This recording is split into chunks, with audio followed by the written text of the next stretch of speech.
Everyone, আমি বেশ কিছুদিন আগে একটা ডিটক্স ওয়াটারের উপকারিতা সম্পর্কে একটা ভিডিও আপলোড করেছিলাম।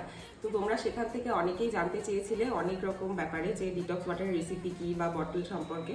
তো চলো আজকে একটা ডিটেল ভিডিও নিয়ে আমি চলে এসেছি। আর আমি আগামী 7 দিন ডিটক্স ওয়াটারের রেসিপি শেয়ার করব, 7টে রেসিপি। তো তোমরা অবশ্যই সেটা চেক আউট করো। আর আমার মুখ চোখ দেখে বুঝতেই পারছো যে আমি ভীষণই অসুস্থ ছিলাম, তাই জন্য একদমই আপলোড করতে দেরি হয়ে গেল। আর হ্যাঁ, এই বটলটা আমি কিনেছিলাম মিশো থেকে। তো তোমরা যদি পারচেস করতে চাও তাহলে আমি কমিউনিটি পোস্টের লিঙ্ক শেয়ার করে দেবো, তোমরা সেখান থেকে অবশ্যই চেক আউট করে নিও। তো ডিটক্স ওয়াটারের জন্য প্রথমেই দিয়ে দেবো কিছু শসা কুচি, তারপর দেবো একটু গাজর কুচি, দেবো একটু বিটের কুচি, তারপরে দেবো একটু লেবু, দিয়ে দেবো একটু আদা কুচি।